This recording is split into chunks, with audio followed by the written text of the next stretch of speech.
Ça doit bien faire 200 ans qu'on en parle. Que l'on nous dit que bientôt, il sera trop tard. C'est à partir du début des années 2000 que tout a commencé à s'accélérer. Les températures grimpaient en flèche et nos ancêtres regardaient ça comme si ça allait se résoudre tout seul. Et devinez quoi? Ça ne s'est pas résolu tout seul. Tant que ce n'était pas concret, il n'y avait pas d'urgence. Mais concret, ça l'est devenu. Et aujourd'hui, c'est trop tard. Après s'être élevé de niveau à cause de la fonte des glaces, les océans ont commencé à peu se retirer. Les nuages disparaissaient, laissant au soleil toute la marge de manœuvre pour réchauffer la Terre. Alors qu'on était de plus en plus nombreux sur Terre, les surfaces cultivables devenaient de plus en plus rares.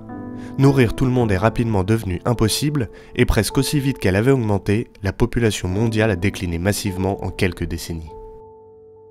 Et puis un jour, il y a 26 ans, nous l'avons repéré. C'était le deuxième trou de verre que l'on arrivait à détecter, mais ce qui changeait cette fois-ci, c'est qu'il se trouvait assez proche de nous. C'est ce léger détail qui nous a convaincus. Les sondes émissaires 1 et 2 l'ont traversé, et nous avons trouvé des systèmes à des distances raisonnables qui pourraient nous accueillir. C'est à ce moment qu'a été créé le programme Exodus.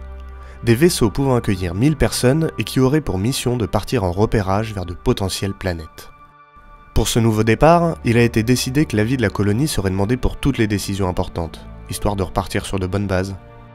Exodus 1 a donc pour mission d'y aller avec les premiers humains et de s'installer.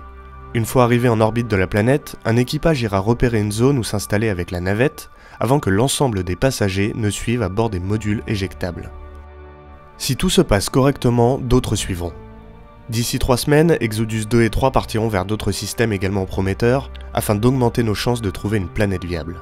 De toute façon, nous n'avons plus le choix. Nous ne pouvons plus rester. Ah, et vous vous demandez sûrement qui je suis. Eh bien, figurez-vous que le gars qui a trouvé le système et la planète où l'on se rend, c'est moi. Y a plus qu'à espérer que je me sois pas planté.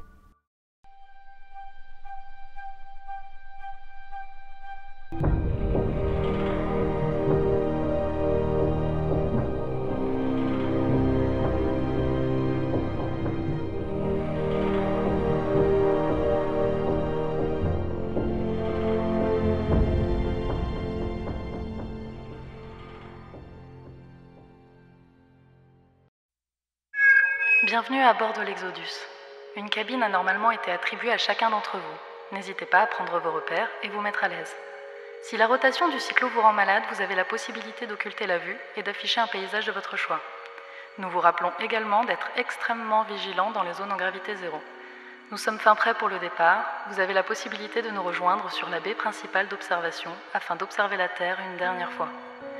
Au nom de tout l'équipage, nous vous souhaitons un agréable voyage. Nous y voilà.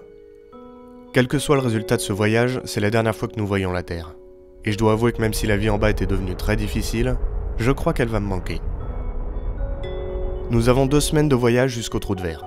Il est situé au niveau de l'héliopause, à près de 18 milliards de kilomètres, là où le vent solaire n'arrive plus à repousser le vent interstellaire.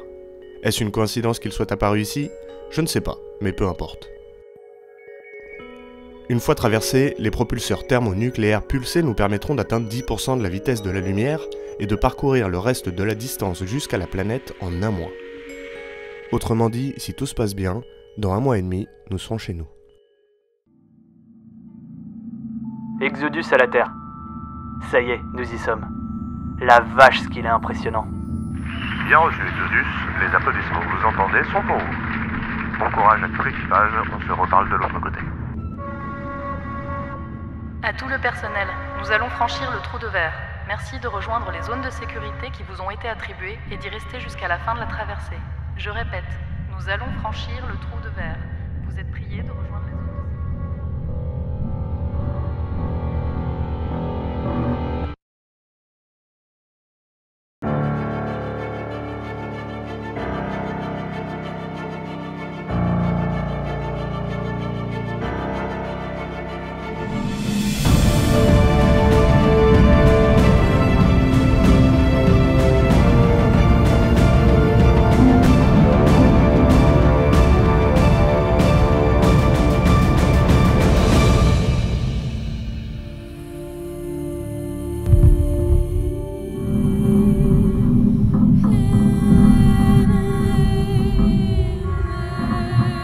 On s'attendait à ce que le voyage ne soit pas simple, mais pas déjà, pas juste après le trou de verre.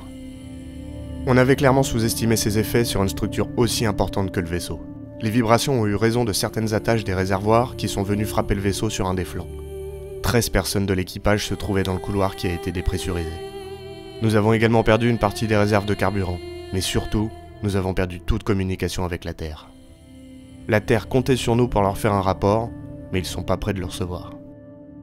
D'ici là, les autres Exodus auront franchi le trou de verre, et ils ne savent pas à quoi s'attendre. Il faut les prévenir. Ce qui est sûr, c'est qu'on peut plus faire demi-tour, ce serait la fin de la mission. La seule solution serait d'envoyer notre navette intercepter Exodus 2 avant qu'il ne franchisse le passage. Mais dans ce cas, nous perdons la navette pour la suite du voyage. Sauf qu'elle est censée nous permettre de trouver le lieu idéal sur la planète, et ne serait pas trop pour les réparations du vaisseau. Mais en même temps, si on ne l'envoie pas, les autres Exodus auront le même problème que nous, et nous aurons probablement des morts sur la conscience. En plus de ça, si notre mission est un échec, on n'aura pas vraiment aidé à la sauvegarde de l'humanité. Ça ne pouvait pas plus mal commencer. À tous les passagers, ici votre capitaine. Suite à l'accident qui est survenu, et comme le veulent les lois de la nouvelle colonie, une décision commune doit être prise. Renvoyer la navette à travers le trou de verre afin de prévenir la Terre et les autres Exodus du danger, ou mettre toutes les chances de notre côté pour la suite du voyage. Ce choix est difficile, mais c'est à nous tous de prendre cette décision.